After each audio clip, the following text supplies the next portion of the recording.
ஆச்சி மசாலா. எந்த சமையலும் ருசி தேடும் ரகசியம். 20 ரூபாய்.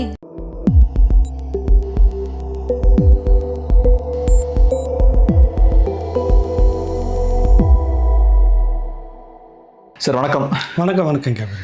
சார் இன்னைக்கு அசம்பிளியில் இபிஎஸ் தலைமையில் அதிமுககாரங்கெல்லாம் வெளிநடப்பு பண்ணியிருக்காங்க. மேகதாது இஷ்யூ பற்றி பேச அனுமதிக்கல அப்படின்றதுக்காக வெளிநடப்பு பண்ணுறாங்க. இதில் இன்ட்ரெஸ்டிங்கான ஒரு விஷயம் என்னென்னா, எஸ்பி வேலுமணி அப்புறம் இன்னும் ஒரு 3 எம்எல்ஏஸ், மொத்தம் 4 பேர் பார்த்தோன்னா அவங்க அசம்பிளிலேயே இருக்காங்க, அவங்க வெளிநடப்பு பண்ணல. ஸோ இப்போ கேள்வி என்னென்னா, திரும்பவும் அதிமுகவுக்குள்ள அடுத்த ரவுண்டு பிரச்சனைகள் ஸ்டார்ட் ஆயிருச்சு. அது போக சிவி சண்முகம் அவர்கள் பார்த்தோன்னா இந்த கூட்டத்தொடருக்கே அவர் வரல. இது எப்படி பார்க்குறீங்க? அதாவது ஒரு கட்சி அப்படி என்று பார்த்தாக்கா, கட்சி கொறடா கடிதம் என்ன கொடுக்குறாரோ, என்ன முடிவு எடுக்கிறாரோ, அதுக்கேற்ப அந்த கட்சியினுடைய சட்டமன்ற உறுப்பினர்கள் நடந்து கொள்ள வேண்டும். அதுதான் இருக்கிற நிலைப்பாடு எந்த கட்சியாக இருந்தாலும். இப்போ அங்கே முறைப்படி அதிமுக தரப்பில் எடப்பாடி தரப்பில் அறிவிக்கப்பட்டவர் தான் கொறடாவாக இருக்கிறார். ஒரு முடிவு எடுக்கிறாங்க, வெளிநடப்பு செய்கிறாங்க. அப்படின்றப்ப அந்த கட்சி உறுப்பினர்களும் வெளியில் போயிட்டுருக்கணும். அது இல்லாமல் நாங்கள் இல்லை, அந்த கட்சிக்குள்ளே இல்லைன்றதை அவங்க சொல்கிறாங்க. அதுதான் நேரடியாகவே சொல்கிறாங்க, நாங்கள் கட்சிக்குள்ளாக இல்லை, தனியாக நாங்கள் இருக்கிறோன்னு. சபாநாயகர் தான் அது முடிவு எடுக்கணும். ஆல்ரெடி அவங்க கடிதம் இவர்கள் மீது நடவடிக்கை எடுக்கணும்னு கடிதம் கொடுத்துருக்குறாங்க. அது சட்ட சிக்கல்களை நிறைய ஏற்படுத்தும். பின்னாடி எப்பவுமே கொறடாவினுடைய விதிமுறையை நீங்கள் மீறுறீங்க, அவர் உத்தரவை மீறுறீங்க, அந்த கட்சி உறுப்பினர் ஒன்று நீங்கள் கட்சி தாவறீங்க அப்படின்னாக்கா, இது 4 பேர் 5 பேர் போகிறது கட்சி தாவல் சட்டத்தில் அதுலேயும் அவங்களுக்கு பாதிப்பு வரும். அது அந்த அளவுக்கு மெஜாரிட்டி இல்லைன்றதால தான் திரும்ப வந்தவங்கெல்லாம் அங்கே போயிட்டாங்க. இப்போ சிவி சண்முகம்லாம் இதுலேயுமே இல்லாமல் வராமல் போயிட்டோம்னா நல்லாயிருக்கும் சட்டமன்றத்துக்குன்னு வராமல் நின்றுட்டாங்க. பட் அவர் ஆலோசனையின் பேரில் தான் மற்ற 4 பேர் அங்கே இருந்துகிட்டு இருந்தாங்களா அப்படின்ற கேள்வி இருக்குது. எப்படி பார்த்தாலும் இது விதிமுறை மீறல். அந்த கட்சிக்கு ஒழுங்கு நடவடிக்கை எடுக்கணும் அப்படின்னு அவங்க சபாநாயகருக்கு கடிதம் கொடுத்தாங்கன்னா கட்டாய நடவடிக்கை எடுக்கணும். இது சம்மந்தமான நிறைய சட்ட நடவடிக்கைகள் இதுக்கு முன்னாடி நிறைய இடத்துல நிறைய மாநிலங்கள் அப்படிலாம் நடந்திருக்குது. தனிப்பட்ட முறையில் அவங்க அப்படி செயல்பட்டுருக்கக்கூடாது. அது விதிமுறைகளுக்கு முரணானது. அந்த கட்சி அவங்க மேலே ஒழுங்கு நடவடிக்கை எடுக்கலாம், தாராளமாக எடுக்கலாம். இனிமேல் புரியுதில்லை உங்களுக்கு? அவங்க ஏற்கனவே ஒரு முடிவு செய்துட்டாங்க. கட்சியிலேருந்து நாங்கள் ரிசைன் பண்ணுறோம், விலகுகிறோம், டிவிகேவில் ஜாயின் பண்ணுறோம் அப்படின்ற ஒரு முடிவோடு தான் இருக்கிறாங்க. என்ன நான் சட்டமன்ற உறுப்பினர் ரிசைன் பண்ண வேண்டியது தான் இருக்கும். கடைசியாக அதை நேரடியாக பண்ணிட்டு போக போகிறோன்ற எண்ணத்தில் அவங்க உட்காந்துட்டு இருக்கலாம். அது மக்கள் உனக்கு ஒரு தீர்ப்பை தராங்க. நீங்கள் டிவிகே பக்கம் இருக்கக்கூடாது, இந்த தொகுதியில் நீங்கள் அதிமுக வேட்பாளராக தான் நீங்கள் இருக்கணும்னு தான் மக்கள் தேர்வு செய்து போட்டாங்க. அதற்கு நேர்மாறாக நீங்கள் ரிசைன் பண்ணிவிட்டு அதே டிவிகேவோடு சேர்ந்து அந்த தொகுதியில் போய் நிற்க போகிறன்றது முதல்ல அதில் ஒரு எத்திக்கெல்லாம் இது நிறைய நடந்திருக்கு, நிறைய முறை. அது இல்லை கேட்டால் மக்கள் நலன் கருதி மக்கள் நலன் மக்கள் திரும்ப எல்லாம் சேர்ந்து மெஜாரிட்டியாக இல்லை நீங்கள் டிவிக்கில் நில்லுங்க அப்படின்னு நான் சொல்கிறாங்க. யாருன்னா சொன்னாங்களா? என்ன சுயநலம், ஒவ்வொருத்தருக்கும் இதில் சுயநலம். இது காலங்காலமாக நடந்துருக்கு. எம்ஜிஆர் அவர்கள் அப்படின்னு சொல்லக்கூடிய மாபெரும் சக்தி எம்ஜிஆர் அவர்களுக்கு எதிராகவே எஸ்டிஎஸ் தனி ஒரு பெரும் படையை கிளப்பி அவருக்கு எதிராக 4-5 பேர்லாம் இதே போல் அன்றைக்கி நடந்தது. இதெல்லாம் வரலாற்றில் யாருக்கும் அவ்வளோவா தெரியாது. செல்வி ஜெயலலிதா அவர்களுக்கு எதிராக ஒரு பெரிய டீம்லாம் சேர்ந்து ராசாராமு, திருநாவுக்கரசு, இன்னும் மற்றவங்களெல்லாம் சேர்ந்து அந்த அம்மாவுக்கு எதிராக ஒரு பெரிய இந்த மாதிரிலாம் நடந்தது. ஆக கட்சியை எதிர்கொள்வது என்றது இது முதன் முறை இல்லை. இது கிட்டத்தட்ட ஒரு 3வது பெரிய முறைன்னு சொல்லலாம். மாதிரி இந்த மாதிரி செய்கிறவங்க அவங்களும் வழக்கம் இதெல்லாம் கிடையாது. அதுவும் வழக்கமாக நடந்துக்கிட்டது. பட் இது கொஞ்சம் வித்தியாசமாக இருக்குது. சபாநாயகர் இதில் என்ன முடிவை சொல்ல போகிறார் அப்படின்றத பொறுத்து தான் இருக்குது, நம்ம அதை பார்க்கணும். ஸோ இப்போ அதிமுக கட்சிக்காரங்களாம் வெளிநடப்பு பண்ணுறாங்க, 4 பேர் உள்ளே உட்காந்துருக்காங்க. அப்போ கண்டிப்பாக அவங்களுக்கு அதிருப்தி இருக்குது, நாளைக்கு கட்சி விட்டு வெளியேறுவதற்கான வாய்ப்பும் இருக்குது. ஏன் இப்போ விஜயபாஸ்கர் மாதிரியோ மற்ற எம்எல்ஏஸ் மாதிரியோ ஸ்ட்ரைட்டாக வெளில போயிடலாமே? ஏன் அதிமுகலேயே இருந்துட்டு அவங்களுக்கும் சங்கடத்தை ஏற்படுத்திட்டு அசம்பிளிக்குள்ளே உட்காந்துட்டு? இல்லை, அதில் என்னென்னா ஒன்றும் உங்கள் பிரச்சனை தீரல இல்லை உங்களுக்கு. நீங்கள் இப்போ கடிதம் கொடுக்கறது ஏற்கணும், தலைமை சொல்லி இவர்கள் இல்லை அப்படின்னு முடிவு பண்ணணும். அதிமுக கொறடா சொல்லணுங்க, கட்சி தலைமை உங்களுக்கு சொல்லணும். ஒரு முடிவும் சொல்லாமல் வச்சுட்டு இருக்கிறாங்க, என்ன பண்ணுறதுன்னு தெரியாமல் இருந்துட்டு இருக்கிறாங்க. அதனால் அவங்களுடைய எதிர்ப்பு எப்படி காட்டுறாங்க உள்ளே உட்காந்துக்கிட்டு.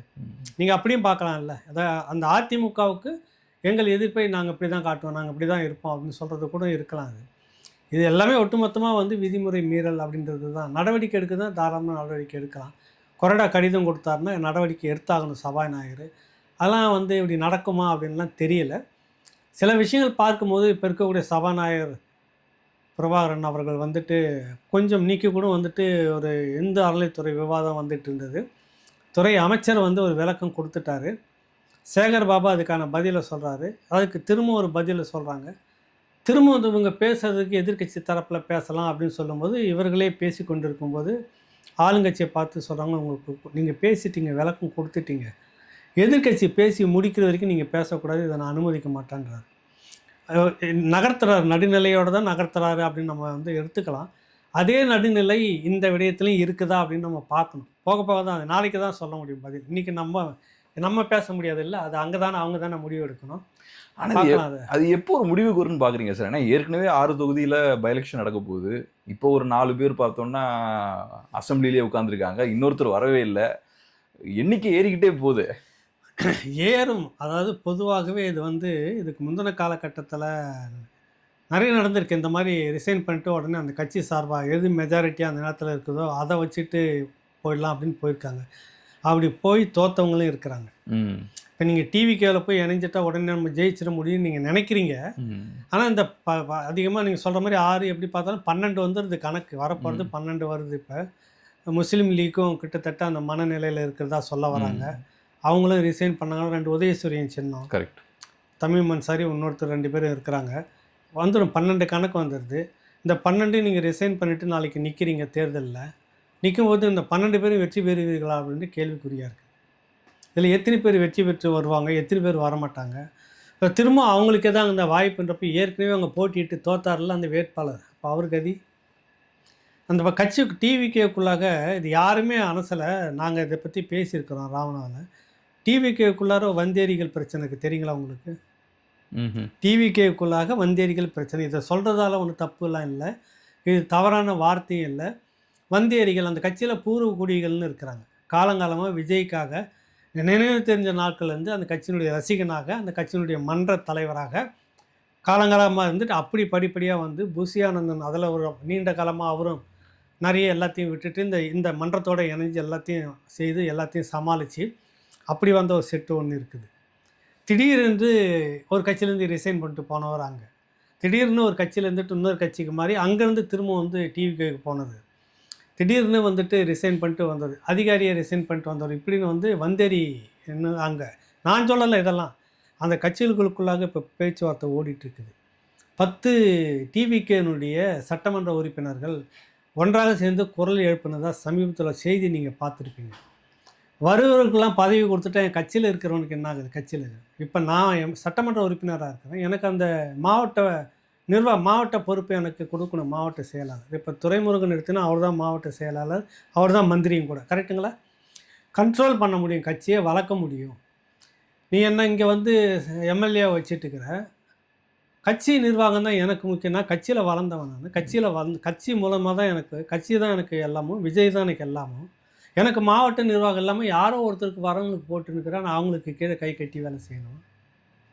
அந்த யாரோ ஒருத்தர் வரவங்களுக்கு கீழே நான் கை கட்டி செய்யணுமான்றது நிர்மல்குமாருக்கும் பொருந்தும், ஆதவ அர்ஜுனாவுக்கும் பொருந்தும், வருண் ஐஆர்எஸ்லேருந்து வந்தார்ல அவருக்கும் பொருந்தும், எல்லாருக்கும். இப்போ வந்தவங்க தானே.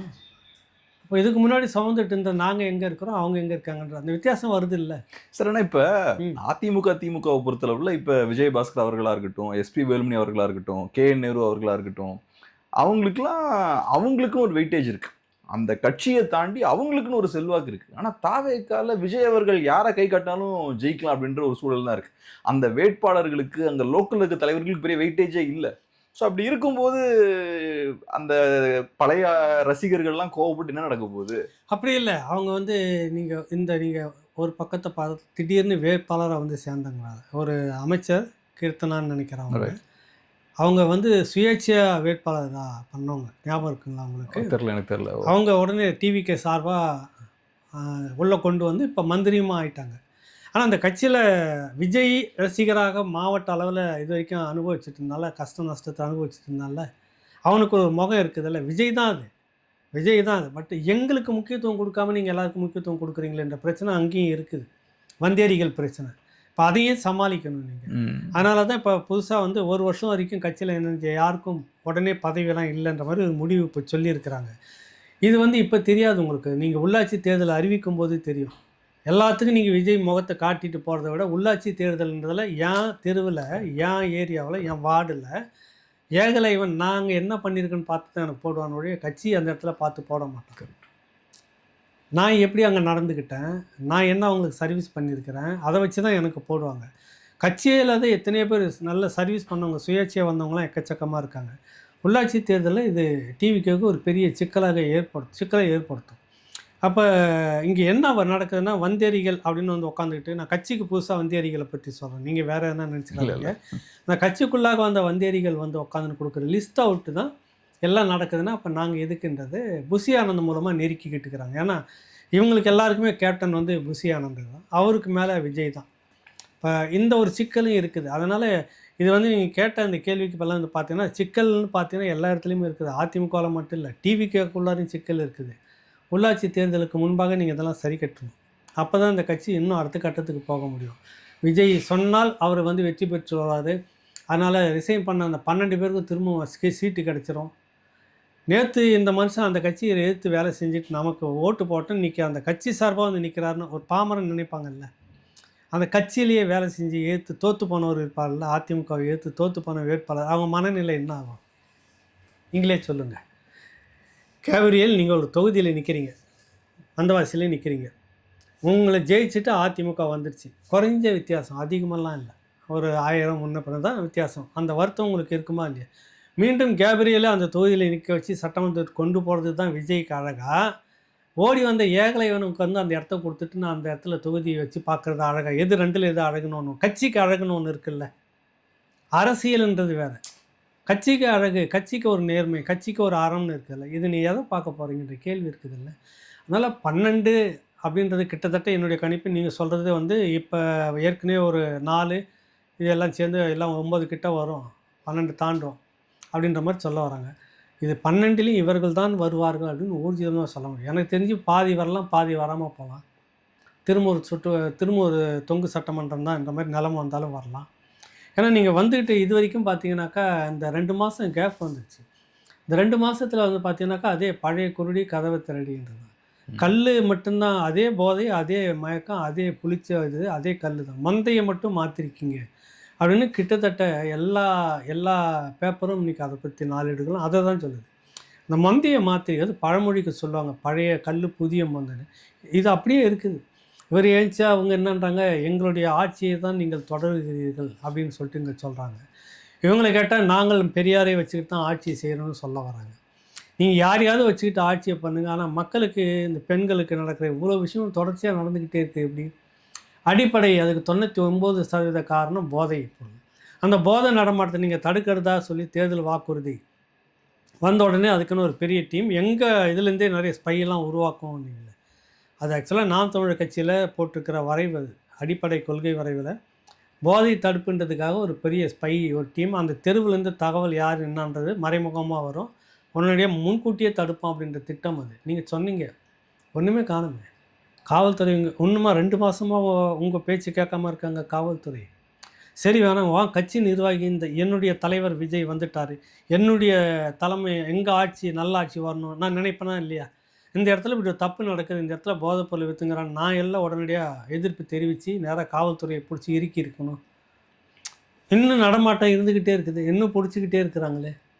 போதைப் பொருளை ஒழிக்காமல் தடுக்காமல் நீங்கள் வந்துட்டு பெண்கள் மீதான நடக்கிற வன்முறையை வந்து ஒருபோதும் தடுக்க முடியாது. இதில் நீங்கள் வந்து தொடர்ச்சியாக அதிமுக ஆட்சியினுடைய நீட்சி அப்படியே வந்துக்கிட்டே இருக்குது. மின்வெட்டு அதுக்கு நீங்கள் வேறு கடந்த ஆட்சியில் அணியில் சொன்னீங்க காரணம். இப்போ வந்து நீங்கள் எதிர்கட்சியை வந்து சொல்கிறீங்க. எதிர்கட்சி எல்லா இடத்துலையுமா வந்து பண்ணிகிட்டு இருப்பாங்க. ஒரு இடத்துல யாரையும் ஃபீஸ் கேரியர் போடுவாங்க. சரி, ஃபீஸ் கேரியர் போனால் உங்களுக்கு எனக்குமே தெரியும் எவ்வளோ நேரம் ஆகும் கேரியர், நீங்களே சொல்லுங்கள். திருப்பி மாட்டினா வரப்போகுது இல்லை, எவ்வளோ நேரம் ஆகுது? ஒரு ஃபோன் வரும், ஆமாம், அங்கேருந்து ஒரு லேபர் போவார், ஃபீஸ் கேரியர் எடுத்துன்னு போயிட்டான், இன்னொரு வாங்கிட்டு வந்து அந்த கட்டையை வந்து ஒட்டு போடப்போம். இவ்வளோ தானுங்களே. அதிகபட்சமாக போனால் 15 நிமிடம் மணிக்கணக்காக உட்காந்துக்கிட்டு, அதுவும் சென்னை மாதிரியான நகரங்களில் புறநகரங்களில் இதுக்கு நீங்கள் சொல்லக்கூடிய காரணங்கள் கடந்த ஆட்சி மேலே குறை சொல்கிறதுக்கு எதுக்கு நீங்கன்ற வந்த உடனே இதிலெல்லாம் சிக்கல் இருக்குது அப்படின்றது உங்களுக்கு தெரியுமா தெரியாதா? அதே அதிகாரம் தெரியும், அதே அதிகாரம் மட்டும்தான் உட்காந்துட்டு இருக்கு. அதிகாரிகளை கூப்பிட்டு பேசினா சொல்லிட்டு போகிறாங்கன்னா நிலமன்றதுன்னு சொல்லுங்கள். ஊழல் மட்டும் இவ்வளோ நடந்திருக்கு, இதனால தான் காரணன்றீங்கல்ல. ஆல்டர்னேட்டிவ்னா நீங்கள் எதுவுமே சொல்லலையே. பட்ஜெட் கூட்டத்தொடரில் ஒரு பட்ஜெட் உரையில் நிறைய நீங்கள் வந்து சொல்லிட்டு வந்தீங்க. என்ன தீர்வுன்னு கடைசி வரைக்கும் சொல்லவே இல்லையே. இன்னொரு திமுக தான் நீங்கள், ஒன்றுமே இல்லை. எங்களுடைய திட்டங்களை எல்லாம் நீங்கள் தொடர்ந்து கொண்டு இருக்கிறீர்கள், அதனால் முதலமைச்சர் உங்களுக்கு நாங்கள் வாழ்த்து, பிறந்தநாள் வாழ்த்து சேர்த்து சொல்லணும்னு இவர் கொண்டாடிக்கிறாரு. என்ன புரியல, நீங்கள் அதிகமாக அவரை சொரிஞ்சு விட்றீங்க, அவர் வந்து உங்களை அதிகமாக சொரியிறீங்க. என்ன திமுகவுக்கும் டிவிகேவுக்கும் என்ன என்ன புரியல எனக்கு. ஆளுங்கட்சி எதிர்கட்சி மாதிரி இருக்கிறீங்களான்னு தெரியல. ஏன் எதை அப்படி நான் சொல்றீங்க? சொல்கிறேன், அடுத்தடுத்த சப்ஜெக்ட்லாம் இருக்குது சொல்கிறேன். எதை வச்சு சொல்கிறேன்னு என்ன எதிர்க்கிறீங்க, என்ன எதிர்க்கிறீங்க? பேச்சு வாக்கில் சொல்கிறீங்க, எல்லாம் எங்கள் ஸ்கீம் தான் சொல்லிட்டு இருக்கீங்க, எங்களது தான் செய்துட்டு இருக்கிறீங்க, உங்களுக்கு பாராட்டுன்றீங்க. மின்வெட்டுக்கு வந்து என்ன காரணம்னு சொன்னால் அதை ஏற்றுக்க மாட்டேங்குது திமுக. எல்லாம் நீங்கள் சொன்னதான் செய்துட்டு வரேன், நீங்கள் சொன்ன மாதிரி தான் மின்வெட்டு நடக்குதுன்னு பேசினா ஒத்துக்குவாங்களா பதிலுக்கு? அது மட்டும் எங்களுக்கு பொறுப்பு இல்லைன்றாங்க இங்கே. மற்றபடி எங்களுடைய ஸ்கீம் எல்லாம் நீங்கள் ஸ்டிக்கர் ஓட்டிக்கிட்டு இருக்கிறீங்க அப்படின்னு சொல்லிட்டு திமுக வந்து டிவிகேவை சொல்லுது. வலுவாக எதிர்க்கக்கூடிய ஆட்கள் அங்கே இல்லை. எதற்கு எடுத்தாலும் நேராக அவர் கல்வித்துறை அமைச்சர் மோகன் பதில் சொல்கிறாரு, இல்லைன்னா நிர்மல்குமார் பதில் சொல்கிறாரு. இதை அன்றைக்கி பார்க்குறப்ப விவாதத்தில் இந்து அறநிலையத்துறை அந்த விக்னேஷ்ன்றவர் அமைச்சர் அவர் வந்து பதில் சொல்கிறாரு, சரியாக சொல்லியிருக்கிறாரு. நிறைய முறைகேடுகளை வந்து நீங்கள் சொல்லியிருக்கிறீங்க, அது வந்து வரவேற்கக்கூடிய விஷயந்தான். அதுக்கு நீங்கள் பட்ஜெட்டில் எதுவுமே சொல்லலை. இவர் நாங்கள் இதெல்லாம் செய்வோன்னு ஒன்றுமே சொல்லலையே. இப்போ ஆதிராவிட நலத்துறையில் நான் வந்த உடனே இந்த நிதியில் இருந்துட்டு இந்த கல்லூரி விடுதிகள் இத்தனை கோடியில் நாங்கள் கட்டி கொடுப்போன்னு பட்ஜெட்டில் மொதல் அறிவித்தாங்க. நீங்கள் அப்படி எதுவுமே அறிவிக்கலையே. கவர்னர் உரையை பாருங்கள். கவர்னர் உரை என்பது இந்த 5 ஆண்டில் நாங்கள் வந்த பிறகு நாங்கள் என்ன செய்வோம் என்பதை நீங்கள் சொல்லக்கூடிய ஒரு விஷயந்தான். ஒன்றுமே இல்லையே அதில். நிதி இல்லை, ஆகவே உங்களுக்கு கொடுக்குறதா சொன்னால் 2500 ரூபாய்க்கு இப்போதைக்கு இல்லை அப்படின்னு சொல்ல வரீங்க நேரடியாக. நிதி இல்லை, அவ்வளோதான். என்ன உங்களுக்கு வந்து டெக்னிக்கலாக படித்தவங்களுக்கு 4000 ரூபாவா? ஆமாம் ஆமாம். பட்டதாரி இளைஞர்களுக்கு வேலை இல்லாமல் இருக்கிறவங்களுக்கு வந்துட்டு 5000 ரூபாய் இப்போ கொடுக்க முடியாது, வெயிட் பண்ணுங்கள், நிதி இல்லை. இதுதான் உங்களுக்கு முன்னாடியே தெரியும். நிதி இல்லை என்று சொன்னாலும், நிதி நெருக்கடி என்றாலும் இதை நாங்கள் நிறைவேற்றுவோம் தான் நீங்கள் பேசிட்டு வந்திருக்கீங்க. அப்போ இதெல்லாம் வந்து பார்த்திங்கன்னா திமுகனுடைய திராவிட மாடல் சொல்லிக்கிற மாதிரி எங்களுடைய ஆட்சியை தான் நீங்கள் தொடருகிறீர்கள் அப்படின்னு தான். இப்போ அதனுடைய ஆட்சி தொடர்றதுக்காக மக்கள் வாக்களிக்கலை. டிவிக்கே ஆட்சி வரணும், அதுக்காக தான் ஓட்டு போட்டாங்க. புரியுதில்லை உங்களுக்கு? சில விஷயங்கள் வந்துட்டு பாராட்டக்கூடியதாக இருக்குது இந்த அரசு. இது பதவி உயர்வு பணமே வாங்கலை.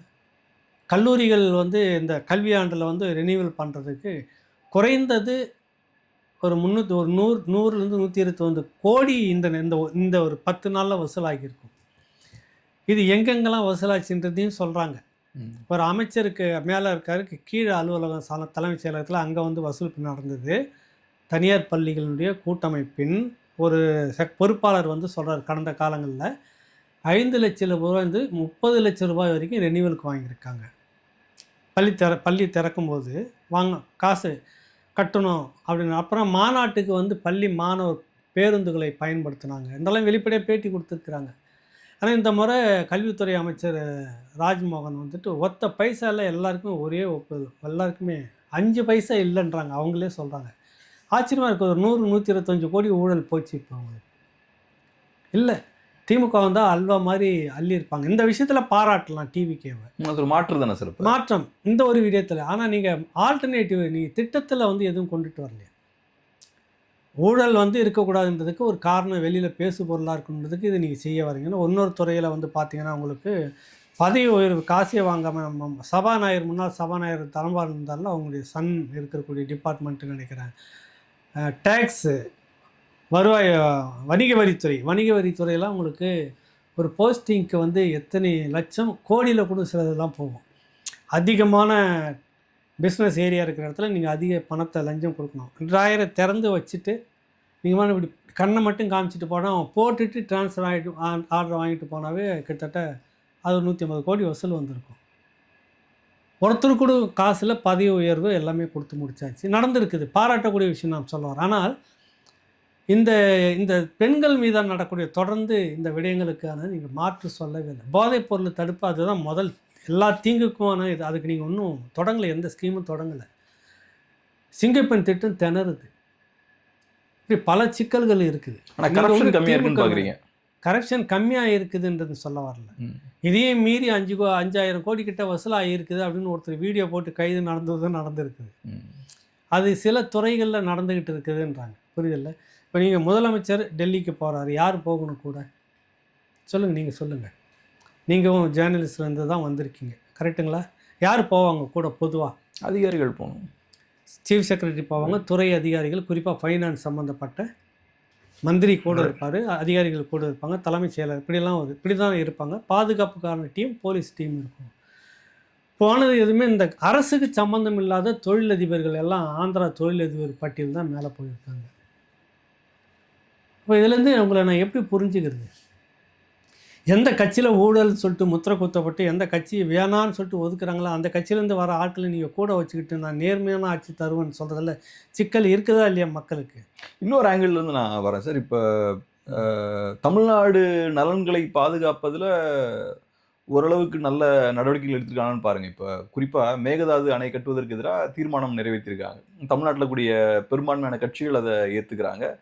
அதை எப்படி பார்க்குறீங்க? அது 420 சீட்டிங், ஏமாத்து வேலை. தமிழினத்தை கழுத்தறுக்கக்கூடிய பச்சை துரோகம் திமுகவும் விஜயும் சேர்ந்து, விஜய் ஆட்சியும் சேர்ந்து செய்கிறதுன்னு நான் சொல்கிறேன். அதுக்கு எதிராக தான் ரெசல்யூஷன் பாஸ் பண்ணிருக்காங்க. நான் சொல்கிறேன் இன்றைக்கி கம்யூனிஸ்ட்டுகள் அதில் என்ன நிலைப்பாடு எடுத்திருக்கு, அது சரியானதல்ல அப்படின்னு சொல்ல இருக்காங்க. அது மேகதாது கிடையாது. முதல்ல எல்லாருமே சொல்கிறது மேகதாது, எதிர்கட்சி தலைவரும் அதான் சொல்கிறாங்க, ஆளுங்கட்சி தலைவர். மேகதாதுன்னு ஒன்று அப்படி ஹிஸ்ட்ரியில் கிடையவே கிடையாது, அப்படி ஒரு பேரே இல்லையே. மேகம் என்ன, தாதுன்னா மேக்கத்தாட்டு, அது ஆடு தாண்டக்கூடிய பகுதி தான். ஆடு தாண்டி போகிற அளவுக்கு குறுகலான பகுதி அது. மேக்கத்தாட்டு அணை, அது முதல்ல அதை தெளிவாக சொல்லிட்டோம்.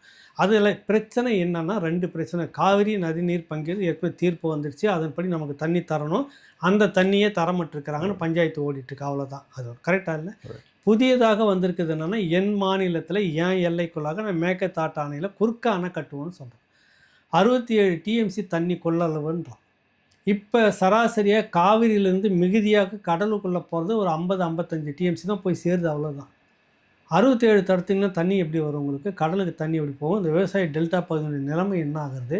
ஏற்கனவே 3 பெரிய அணைகளை நீங்கள் தமிழ்நாடுகிட்ட பர்மிஷன் வாங்காதவே அது கருணாநிதி பண்ண பெரும் துரோகம். இந்த இனத்துக்கு பண்ண துரோகத்தில் திமுக என்றைக்குமே கூட இனத்தை கூட இருந்தே, டெல்லி பகையாக இருந்தே எல்லாத்தையும் கெடுக்கும். கூட தோல் மேலே கை போட்டு நானும் தமிழன் தான், நானும் இனத்தவன் தான் சொல்லி துரோகம் பண்ணுறதுல திமுக முதலிடம். அதை தான் இதில் செய்திருக்குது. இதில் நீங்கள் என்னன்றீங்க, புதுசாக ஒரு நடுவர் மன்றத்தை அமைக்கணும் மேகதாட்டு அணைக்காக கூடாது, அதுதான் உன்னுடைய ஸ்டாண்டாக இருக்கும். புரியுதில்லை உங்களுக்கு? இங்கே மேகதாட்டு அணை கட்டக்கூடாது, அவ்வளோதான். இதுதான் பிரதமர் செய்யணும். ஏற்கனவே தீர்ப்பெல்லாம் இருக்குது. சர்வதேச நாடுகளுடைய ஒப்பந்தம் எல்லாம் மேற்கோள் காட்டி உச்சநீதிமன்றத்தினுடைய தீர்ப்பு சொல்லி காவிரி நடுவர் ஆணையம்னு ஒன்று வச்சு எல்லாம் சொல்லி முடித்து இருக்கிற தண்ணி மொத்தம் 740 டிஎம்சி தண்ணீர்னா அதுக்குள்ளாக யாருக்கு எவ்வளோ பிரிச்சுன்னு சொல்லி எல்லாம் முடிச்சுட்டாங்க. உனக்கு ஒரு சொட்டு தண்ணி இருந்தால் கூட ஒரு சொட்டுலேருந்து 1/4 சொட்டு இந்த மாதிரி பிரித்து விடணுன்றது உள்பட எல்லாம் பேசி முடிச்சாச்சு. ஒதுக்கப்பட்ட தண்ணிக்குள்ளே நீ என்ன வேணாலும் செஞ்சுக்கோ, அதுதான் நீ செய்துக்கணும் எது வேணாலும். ஆனால் நீ புதுசாக இன்னொரு அணையை கட்டி அதையும் திருப்பிட்டு போவன்றது எப்படி பொருத்தமாக இருக்கும்? அப்போ ஒன்றிய கவர்மெண்ட், சென்ட்ரல் கவர்மெண்ட்டு நீ எதுக்கு என்கிட்ட வரியை வாங்கிட்டு இருக்கிறேன், நான் எதுக்கு மாநிலத்துக்குள்ளே இருக்கிறன்ற கேள்வி வருதா இல்லையாங்க? எல்லாருமே சேர்ந்து கட்டக்கூடாது, ஒரே முடிவு, அவ்வளோதான். நான் இதுக்கு நீ இன்னொரு புதுசாக ஒரு கமிட்டியை உருவாக்குறேன்னு சொல்கிறீங்க, தீர்ப்பாயம், அது நடுவர் மன்றம். புரியுதில்லை? இதுதான் இதே போல தான் கடந்த முறை 74 நினைக்கிறேன் புதிய ஒப்பந்தம் 1924 வெள்ளக்காரன் பிரிட்டிஷ் காலத்தில் போட்டுக்கிட்ட காவிரி நதிநீர் ஒப்பந்தம். அவன் உட்காந்து மண்டியை உடச்சிக்கிட்டு, அவனுக்கு சம்மந்தமே இல்லை, அவனுக்கு கீழே இருந்தவங்க தான் சமஸ்தானம். இது நம்ம தமிழ்நாடு அதோடு சேர்ந்துருச்சு, பிரிட்டிஷோடு சேர்ந்து தானே இருந்துகிட்டு இருந்தது அப்போல்லாம். அவன் பேச்சுவார்த்தை நடத்தி ஒரு நல்லதை செய்துட்டு போயிருந்தான். 50 வருஷம் கழித்து திரும்ப நீங்கள் புதுப்பிக்கணும், ரெனியூவல் பண்ணிக்கணும்னு தான் சொல்லிட்டுங்க. அந்த நேரத்தில் நாடகம் ஆடினார் கருணாநிதி. அந்த காலகட்டத்தில் மாநில அரசு, அதை நம்மளாம் கீழே இருக்கிறோம், அது மலைப்பகுதி, மேலேருந்து தண்ணி மலை அடிச்சுட்டு நம்ம கீழ்மடை பகுதின்னு சொல்லுவாங்க. இங்கே அனுமதி இல்லாமல், இந்த மாநிலத்தினுடைய அனுமதி இல்லாமல் ஒரு அணையை கூட கட்டக்கூடாது, இதுதான் தீர்ப்பு. ஆனால் பேச்சுவார்த்தை நடத்துகிறன்ற பேர்லேயே இருந்துக்கிட்டு கடைசி வரைக்கும் அந்த 3 அணை கட்டி முடிக்கிற வரைக்கும் திமுக துரோகம் பண்ணிச்சு நமக்கு. அதே துரோகத்தை இப்பொழுது விஜயை செய்ய சொல்லி திமுக தூண்டுகிறது. டெல்லி இது பிளான் போட்டு கொடுத்துருக்குதா? ஏன்னா அவர் 20 நான் முன்னாடியே இவர் சொல்கிறாரு, உதயநிதி சொல்கிறாரு, முதல்ல எடுத்தோன்னே ஒரு தீர்மானம் கொண்டு வராரு, மேகதாட்டு அணைக்கு எதிராக எல்லாம் ஒருமித்த குரலில் மாநில ஒருமை பிரச்சனை இருப்போம். புதிய இவர் சொல்கிறார், புதிய நடுவர் மன்ற ஒன்று அமைக்கணும், அது எல்லா கட்சிகளும் அழைச்சிட்டு போய் டெல்லியில் பேசணும். எத்தனை முறை பேசிக்கிட்டு இருப்பீங்க எல்லா கட்சியும் அழைச்சிக்கிட்டு போய்? நீங்கள் இந்த காவிரி பிரச்சனைக்காக எழுதின கடிதமே இங்கே நீங்கள் விரிச்சிங்கன்னா டெல்லி வரைக்கும் போகுமா? அவ்வளோ கடிதம் எழுதியிருக்கீங்களே நீங்கள் உங்கள் வகைரா எல்லாம். இப்போ மேகதாட்டானையும் ஒரு பஞ்சாயத்தாக உருவாக்குறீங்க. அதுக்கு நீங்கள் ஒரு நடுவர் தீர்ப்பாயத்தை உருவாக்கி கொண்டு போய் நீங்களாக செட்டப் பண்ணுறீங்க. இது நடந்துக்கிட்டு இருக்கும்போது அவன் மேகதாட்டானையை கட்டி முடிச்சான். இது பேர் துரோகமாக இல்லையா விஜய் செய்வது? திமுகவும் இதுக்கு திமுகவும் கூட தூண்டிய ஒரு பகுதி. திமுகவும் டிவிக்கவும் இதில் பாஜக சொல்வதை செய்கிறது. பாஜக அங்கே தூண்டி விடுது. டெல்லியில் யார் இருந்தாலும் நம்ம தமிழ்நாட்டுக்கு எதிராக தான் இருப்பாங்க. இப்போ தான் பேசினேன் மணியரசன் ஐயா அவர்கள்ட்ட மிக தெளிவாக சொல்லியிருந்தார். நமக்கு எதிராக கர்நாடகமாக அங்கே தான் சப்போர்ட் பண்ணும், நமக்கு எதிராக பாலாத்தில் பிரச்சனையை ஆந்திராவுக்கு சப்போர்ட் பண்ணும், நமக்கு பண்ணாது. நமக்கு எதிராக முல்லை பெரியாரில் கேரளாவுக்கு பிரச்சனைனா கேரளாவுக்கு தான் சப்போர்ட் பண்ணும், தமிழனுக்கு ஒருபோதும் பண்ணாது. அது செய்ய வேண்டிய இனப்பகைன்ற மாதிரி பார்க்குது உங்களுக்கு. அதை ஓகே, நீங்கள் திமுக இனப்பகை மாதிரி பார்க்குறாங்கன்னு சொல்கிறீங்க. தாவேக்காவுக்கு அதை செய்ய வேண்டிய அவசியம் என்ன? ஏன்னா அவங்களுக்கு ஓட்டு போட்டு தான் தமிழர்கள் தான் நீங்கள் சொல்ல வரீங்க. இன்றைக்கி போய் அவர் யார் கண்ட்ரோலில் இருக்கிறார்? டெல்லியை பகுச்சிட்டியான செய்ய முடியுன்ற நிலையில் இருக்கிறாரா? இவர் சொல்கிறாரு நீங்கள் இதில் 4வது பற்றியாக சேர்த்துக்குங்கன்றார். இந்த இந்த புதிய நடுவர் ஆணையம் அமைக்கிறதுல எங்களுடைய கருத்தையும் திமுக கடிதம் நாங்கள் முன்னாடியே எழுதிட்டோம். அதுக்கு விஜய் தரப்பில் நான் டெல்லி சென்றபோது அங்கே பிரதமரை சந்தித்து வந்தபோது இந்த நதிநீர் பிரச்சனை சம்மந்தமான அதிகாரிகிட்ட பேசிட்டு தான் வந்தேன். எது நடுவர் மன்றம், மேகதாட்டுக்கு ஒரு நடுவர் மன்றம். எப்படிப்பட்ட சீட்டிங் இது? ஒரே வார்த்தை அவன் சொல்கிறான், என்னுடைய மண்ணில் என் இடத்துல நான் அணையை கட்ட போகிறேன், என் மாநில பிரச்சனை இது, கரெக்டாக எனக்கு தண்ணி வேணும் சொல்கிறான்ல. நீ சொல்லு, என் மண்ணில் நெய்வேலி நிலக்கரி என் மண்ணில் எடுக்கிறோம், இங்கே நாங்கள் வேலை செய்கிறேன், என்னுடைய மண் பிரச்சனை, இங்கே உற்பத்தி பண்ணுற மின்சாரத்தை உனக்கு கொடுக்க மாட்டேன் நீ சொல்லணும். இதுக்கு பேர் மாநில உரிமை. இதுக்கு பேர் மாநில உரிமையா? இல்லை ஒரு நடுவர் குழுவை போடுவோன்னு போட்டு திரும்ப இழுத்தடிச்சுக்கிட்டே பஞ்சாயத்து இழுத்துட்டு போகிறதுக்கு பேரா? இது இனத்துக்கு பண்ணக்கூடிய மிகப்பெரிய பச்சை துரோகம், கழுத்தறுக்கிற வேலை இதெல்லாம். உனக்கு ஓட்டு போட்ட விவசாயிகளுக்கு டிவிகேவும் திமுகவும் சேர்ந்து செய்யக்கூடிய பச்சை துரோகம். இதுக்கு டெல்லி கங்காணி வேலை பார்க்குது, செய்ய சொல்லுது, நீங்கள் செய்கிறீங்க, அவ்வளோதான். இந்த தீர்மான நகலை விஜய் கொண்டு வந்த இந்த தீர்மான நகலை, இந்த விஜய் அரசு கொண்டு வந்த மேகதாட்டு ஆணையில் புதிய நடுவர் மன்றத்தை அமைக்கணுன்ற தீர்மான நகலை வருகிற 27ஆம் தேதி டெல்டா பகுதியில் இருக்கிற ஒட்டுமொத்த விவசாயி எல்லா கட்சி சார்பாகவும் சேர்ந்தவங்க எரிப்பு போராட்டம் நடத்த போகிறாங்க. எப்படி இது சரியானதுனாக்கா விவசாயிகள் ஏற்கணுமா இல்லையா? அவங்களுக்கு தானே அதில் பாத்தியம். நீங்கள் அவங்கள கூப்பிட்டு விவசாயிகள் அமைப்பை கூப்பிட்டு பேசி இதில் நடுவர் தீர்ப்பாயத்தை வைப்போம், மேகதாட்டுக்கு ஒரு நடுவர் மன்றத்தை வைப்போம். ஏற்கனவே காவிரி நதி நீர் பிரச்சனைக்கான நடுவர் மன்றம் ஒன்று இருக்குது, அதை சொல்லியே அவன் கேட்கலை. இது சொன்ன மாதிரி எதனா கேட்டிருக்காங்களா இன்ன வரைக்கும்? ஒரு மாநிலத்திற்குள்ளே இந்திய அரசியல் சாசன சட்டத்துக்குள்ளே காவிரியில் பிரச்சனையில் கர்நாடகா தமிழ்நாடு 2 பேருக்கு ஒரு அது நடுவர் மன்றம் ஒன்று சொல்லுது. உச்சநீதிமன்ற தீர்ப்பின் பேரில் நடுவர் மன்றம் சொல்கிறது கேட்டதே இல்லை இன்ன வரைக்கும். கடந்த வாரம் திறந்துருக்கணும், 9 டிஎம்சி தண்ணி என்ன வந்திருக்கணும், திறக்கவே இல்லையே.